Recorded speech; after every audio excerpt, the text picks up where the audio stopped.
Apex bank ಚುನಾವಣೆಗೆ ಸಂಬಂಧಪಟ್ಟಂತೆ ಕಾಂಗ್ರೆಸ್ನ ಹಾಲಿ ಸಚಿವ ಮತ್ತು ಮಾಜಿ ಸಚಿವರ ನಡುವೆ ಜಟಾಪಟಿ ನಡೀತಾ ಇದೆ. ಅಂತಿಮವಾಗಿ ಮುಖ್ಯಮಂತ್ರಿ ಸಿದ್ದರಾಮಯ್ಯ ಈಗೇನು ಮಾಡ್ತಾರೆ ಅಂತ, ಯಾಕೆಂದರೆ ಈ ವಿಚಾರದಲ್ಲಿ ಹೈಕಮಾಂಡ್ ಎಂಟ್ರಿ ಕೂಡ ಆಗ್ಬಿಟ್ಟಿದೆ.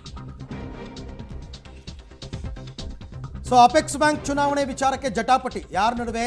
ಸಚಿವ ಸುಧಾಕರ್ ಮತ್ತು KN ರಾಜಣ್ಣ ಮಧ್ಯೆ ವಾಕ್ಸಮರ ಎಲ್ಲ ನಡೆದಿದೆ. ನಿನ್ನೆ ಸಭೆ ನಡೀತಾ ಇತ್ತು, ಸಭೆನಲ್ಲೇ ಆಗಿದೆ. ಈ ಇಬ್ಬರನ್ನು ಕೂಡ ಸಭೆಯಿಂದ ಹೊರಗೆ ಕಳಿಸಿ ಮುಖ್ಯಮಂತ್ರಿಗಳು ಉಳಿದವ್ರ ಜೊತೆ 4 ನಿರ್ದೇಶಕರ ಜೊತೆ ಸಭೆಯನ್ನು ಮಾಡಿದ್ದಾರೆ. ಆಮೇಲೆ ಪ್ರತ್ಯೇಕ ಸಭೆಯಲ್ಲಿ ರಾಜಣ್ಣ ವಿರುದ್ಧ ಕೆಲವು ನಿರ್ದೇಶಕರು ದೂರು ಕೊಟ್ಟಿದ್ದಾರಂತೆ. ಯಾಕಂದರೆ ರಾಜಣ್ಣ ಅವರು ಇದಾಗೋದು ಬೇಡ, ಅಧ್ಯಕ್ಷರಾಗೋದು ಬೇಡ, ಈಗಾಗಲೇ ಅಪೆಕ್ಸ್ ಬ್ಯಾಂಕ್ ಸಾಲದ ಹಂತಕ್ಕೆ ಬಂದಿದೆ ಅಂತೆಲ್ಲ ಕೇಳಿದ್ದಾರೆ. ಆಮೇಲೆ ಎಲ್ಲವನ್ನ ಆಲಿಸಿ ಮುಖ್ಯಮಂತ್ರಿಗಳು ಆಯಿತು 6 ತಿಂಗಳ ತನಕ ಎಲೆಕ್ಷನ್ ಮುಂದೂಡ್ಬೋದು, ಆ ಅಧಿಕಾರ ನನ್ನ ಕೈಯಲ್ಲಿದೆ, ಮುಂದೂಡೋಣ ಅಂತ ಭರವಸೆಯನ್ನು ಕೊಟ್ಟಿದ್ದಾರಂತೆ. ಸದ್ಯಕ್ಕೆ ಅದಕ್ಕೆ ಬೇರೆ ಬೇರೆ ಕಾರಣ ಇದೆ, ನೆಕ್ಸ್ಟ್ ಹೇಳ್ತೀವಿ. ಸದ್ಯಕ್ಕಂತೂ ಮುಖ್ಯಮಂತ್ರಿಗಳು ಈಗ ಚುನಾವಣೆಯನ್ನು, ಅಪೆಕ್ಸ್ ಬ್ಯಾಂಕ್ ಅಧ್ಯಕ್ಷರ ಚುನಾವಣೆಯನ್ನು ಮುಂದೂಡಿದ್ದಾರೆ. ಆಮೇಲೆ ಈ ಚುನಾವಣೆಯಲ್ಲಿ 2 ಬಣಗಳಾಗಿದೆ. ಒಂದು ರಾಜಣ್ಣ ಬಣ, ಅಂದರೆ ಸಿದ್ದರಾಮಯ್ಯ ಬಣ, ಇನ್ನೊಂದು DKಶಿ ಬಣ. ಸಿದ್ದರಾಮಯ್ಯನವ್ರ ಬಣದಲ್ಲಿ ರಾಜಣ್ಣ ಅವ್ರನ್ನ ಮಾಡಬೇಕು ಅಂತ ಸಿದ್ದರಾಮಯ್ಯನವ್ರ ಮನಸ್ಸಿದೆ. ಆ ಕಡೆ DK ಶಿವಕುಮಾರ್ ಅವರಿಗೆ ಸುಧಾಕರ್ ಅವ್ರನ್ನ ಮಾಡಬೇಕು ಅಂತ ಮನಸ್ಸಿದೆ. ಮೊನ್ನೆ ಎಲ್ಲ ರಾಜಣ್ಣ ಅವ್ರ ಮನೆಯಲ್ಲಿ ಇದಾಗಿತ್ತಲ್ಲ ಔತಣಕೂಟ, ಇದೇ ಕಾರಣಕ್ಕೆ. ಸೊ ಸಚಿವ ಸುಧಾಕರ್, ಮಾಜಿ ಸಚಿವ ರಾಜಣ್ಣ ನಡುವೆ ನಡೆದಿರ್ತಕ್ಕಂಥ ಜಟಾಪಟಿ ಇದು. ಸುಧಾಕರ್ ವರ್ಸಸ್ ರಾಜಣ್ಣ. ಹೊಸಬರನ್ನು ಅಧ್ಯಕ್ಷರನ್ನಾಗಿ ಮಾಡಿ ಅಂತ ಸಚಿವ ಸುಧಾಕರ್ ಹಠ ಹಿಡಿದು ಕೂತಿದ್ದಾರೆ. ಹೊಸಬರನ್ನು ಅಧ್ಯಕ್ಷರನ್ನಾಗಿ ಮಾಡಿ ರಾಜಣ್ಣ ಸಾಕು ಅಂತ. ನೀನು ಹೊಸಬರಾಗಲಿ ಅವರಾಗಲಿ ಇವರಾಗಲಿ ಅಂತೆಲ್ಲ ಹೇಳಬೇಡಪ್ಪ ನೀನು ಅಂತ ರಾಜಣ್ಣ ಏನೋ ಸ್ವಲ್ಪ ಏರು ಧ್ವನಿಯಲ್ಲಿ ಅಂದ್ಬಿಟ್ರಂತೆ. ನಿಂಗೆ ಯಾಕೆ ಬೇಕು ಅದು ಅಂತ. ಸಚಿವ ಸುಧಾಕರ್ ಮಾತಿಗೆ ರಾಜಣ್ಣ ಅವರು ವಿರೋಧ ವ್ಯಕ್ತಪಡಿಸಿದ್ದಾರೆ ಸಭೆಯಲ್ಲಿ. ಆಗಲೇ ಮುಖ್ಯಮಂತ್ರಿಗಳು ಇಬ್ಬರನ್ನೂ ಕಳಿಸ್ಬಿಟ್ಟು ಬೇರೆ ಉಳಿದ ಡೈರೆಕ್ಟರ್ಸ್ ಜೊತೆ ಮಾತುಕತೆ ನಡೆಸಿದ್ದಾರೆ. ಅಪೆಕ್ಸ್ ಬ್ಯಾಂಕ್ನಲ್ಲೂ ಕೂಡ ರಾಜಣ್ಣ ಡಿಕ್ಟೇಟರ್ಶಿಪ್ ಮಾಡ್ತಾರೆ, ಅವ್ರು ಹೇಳ್ದಂಗೆ ನಡಿಬೇಕು ಅಂತೆಲ್ಲ ಸುಧಾಕರ್ ಒಂದಷ್ಟು ಆರೋಪ ಮಾಡಿದ್ದಾರೆ. ಇದರಿಂದ ಬ್ಯಾಂಕ್ ನಷ್ಟಕ್ಕೆ ಸಿಕ್ಕಾಕೊಂಡಿದೆ ಅಂತ ಸುಧಾಕರ್ ಅವ್ರು ಹೇಳಿದರು. ಅಂದರೆ ಸಾಲದ ಸುಳಿಗೆ ಸಿಕ್ಕಾಕೊಂಡಿದೆ ಅಪೆಕ್ಸ್ ಬ್ಯಾಂಕ್ ಅಂತೆಲ್ಲ ಒಂದಷ್ಟು ಅವರೇನೋ ಆರೋಪಗಳನ್ನು ಮಾಡಿದ್ದಾರೆ ಅನ್ನುವಂಥದ್ದು. ಸೊ ಮುಂದೆ ಇವಾಗ ಮುಖ್ಯಮಂತ್ರಿಯ ಅಂಗಳಕ್ಕೆ ಬಂದು ನಿಂತಿದೆ ಚೆಂಡು. ಅಪೆಕ್ಸ್ ಬ್ಯಾಂಕ್ ಅಧ್ಯಕ್ಷರ ಆಯ್ಕೆ ವಿಚಾರದಲ್ಲಿ ನಿರೀಕ್ಷೆ ಮಾಡಿದಂತೆ ಹೈಕಮಾಂಡ್ನಿಂದ ಒಂದು ಸಂದೇಶ ಬಂದಿದೆ. ಹೈಕಮಾಂಡ್ ಎಂಟ್ರಿ ಕೊಟ್ಟಿದೆ. ಮುಖ್ಯಮಂತ್ರಿ ಸಿದ್ದರಾಮಯ್ಯಗೆ ನೇರ ಸಂದೇಶ ಬಂತು ಅನ್ನುವಂತಹ ವಿಚಾರ. ಈ ಹಿಂದೆ ಹೈಕಮಾಂಡ್ ನಿರ್ಧಾರದಂತೆ ರಾಜಣ್ಣ ಅವ್ರನ್ನ ಸ್ಯಾಕ್ ಮಾಡಲಾಗಿತ್ತು. ಸ್ಯಾಕ್ ರಾಜಣ್ಣ ಅಂತ ರಾಹುಲ್ ಗಾಂಧಿ ಅವರು ಹೇಳಿದ್ರು ಅಂತ. ರಾಜಣ್ಣರನ್ನೇ ಅಧ್ಯಕ್ಷರನ್ನಾಗಿ ಮಾಡೋದಕ್ಕೆ ಒತ್ತಡವನ್ನ ಹೇರುವಂತಿಲ್ಲ.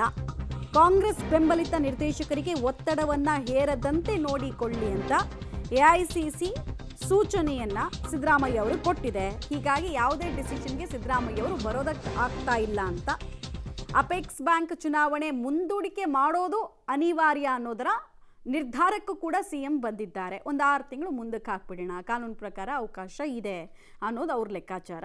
ಬಟ್ ನಮಗಿಲ್ಲಿ ಒಂದು ಅರ್ಥ ಆಗ್ತಿಲ್ಲ, ಏನಂದರೆ ಇವ್ರು ಕಿತ್ತಾಡ್ಕೊಳ್ಳೋದಕ್ಕೆ ಬ್ಯಾಂಕನ್ನು ಯಾಕೆ ಇವರು ಬಲಿ ಕೊಡ್ತಾ ಇದ್ದಾರೆ ಅಂತ. 110 ವರ್ಷಗಳ ಇತಿಹಾಸ ಇದೆ ಅಪೆಕ್ಸ್ ಬ್ಯಾಂಕ್ಗೆ. ಸಹಕಾರಿ ಕ್ಷೇತ್ರದ ಹಿಡಿತ ನನಗೆ ಬೇಕು ಅಂತ ಒಬ್ಬರು ಹಠ, ಇನ್ನೊಬ್ಬರು ಇಲ್ಲ ನನ್ನ ಪ್ರತಿಷ್ಠೆ ಗೆಲ್ಲಬೇಕು, ನಾವ ನೋಡೇ ಬಿಡೋಣ ಅಂತ ಹೇಳಿ ಕೈ ಮಿಲಾಯಿಸೋ ಹಂತಕ್ಕೆ ಈ ವಿಚಾರಗಳು ಹೋಗ್ತಾ ಇದೆ.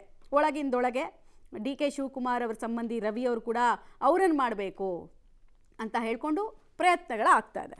ಡೀಟೇಲ್ಸ್ ಕೊಡ್ತಾರೆ ಸುಕೇಶ್. ಈಗ ಹೈಕಮಾಂಡ್ನಿಂದ ಡೈರೆಕ್ಷನ್ಸ್ ಬಂದಿದೆ, ಬಟ್ ಹಿಂಗೆ ಚುನಾವಣೆಯನ್ನು ಮುಂದೂಡಿಕೆ ಮಾಡೋದಕ್ಕೆ ಅವಕಾಶ ಇದೆಯಾ? ಮುಂದೂಡಿಕೆ ಮಾಡೋದಾದರೆ ಎಷ್ಟು ತಿಂಗಳ ತನಕ, ಅಥವಾ ಇದು ಕೂಡ ಬೇರೆ ಚುನಾವಣೆಗಳ ರೀತಿ ಅನಿರ್ದಿಷ್ಟಾವಧಿ ತನಕ ಹೋಗ್ಬಿಡುತ್ತಾ ಮುಂದಕ್ಕೆ ಅಂತ?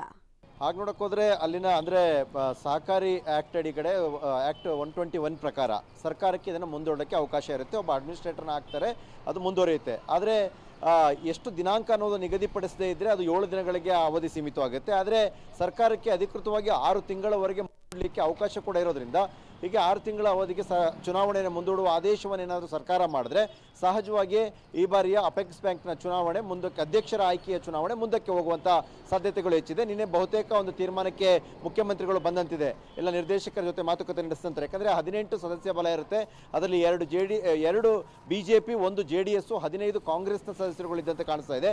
ಆ 15 ಜನ ಕಾಂಗ್ರೆಸ್ ನಿರ್ದೇಶಕರುಗಳ ನಡುವೆ ಒಗ್ಗಟ್ಟು ಮೂಡದ ಹಿನ್ನೆಲೆಯಲ್ಲಿ ಅಪೆಕ್ಸ್ ಬ್ಯಾಂಕ್ ಚುನಾವಣೆಯನ್ನು ಚುನಾವಣೆಯನ್ನು ಸದ್ಯಕ್ಕೆ ಮುಂದಾಕೋದೇ ಒಳ್ಳೆಯದು ಅನ್ನುವಂಥ ತೀರ್ಮಾನಕ್ಕೆ ಮುಖ್ಯಮಂತ್ರಿಗಳು ಬಂದಂತೆ ಕಾಣಿಸ್ತಾ ಇದೆ. ಇನ್ನು ರಾಜಣ್ಣ ವಿಚಾರದಲ್ಲಿ ನೇರವಾಗಿ ಮುಖ್ಯಮಂತ್ರಿಗಳು ತೀರ್ಮಾನ ಮಾಡುವ ಅಥವಾ ಮನವೊಲಿಕೆ ಮಾಡುವಂಥ ಪರಿಸ್ಥಿತಿಯು ಕೂಡ ಇರಲಿಲ್ಲ ಅನ್ನುವಂಥದ್ದು. ಯಾಕಂದರೆ ರಾಜಣ್ಣ ವಿಚಾರದಲ್ಲಿ ಹೈಕಮಾಂಡ್ ಹಿಂದೆ ಏನು ತೀರ್ಮಾನ ಕೈಗೊಂಡಿತ್ತು ಆ ಒಂದು ಕಾರಣಕ್ಕಾಗಿ ಹೈಕಮಾಂಡ್ನಿಂದಲೇ ಸಚಿವ ಸ್ಥಾನದಿಂದ ವಜಾದಂಥವರಿಗೆ ಮತ್ತೆ ಅಧ್ಯಕ್ಷ ಸ್ಥಾನ ಕೊಡಿಸೋಕ್ಕೆ ಮುಖ್ಯಮಂತ್ರಿಗಳೇ ಮುಂದಾದರು ಅನ್ನುವಂಥ ಅಪವಾದವೂ ಬೇಡ ಅನ್ನುವಂಥ ಲೆಕ್ಕಾಚಾರಕ್ಕೆ ಮತ್ತು AICCನಲ್ಲೂ ಕೂಡ ಮುಖ್ಯಮಂತ್ರಿಗಳಿಗೆ ವಿಚಾರವಾಗಿ ಕರೆ ಬಂದಿತ್ತು ಅನ್ನುವ ಮಾಹಿತಿ ಕೂಡ ಬರ್ತಾ ಇದೆ.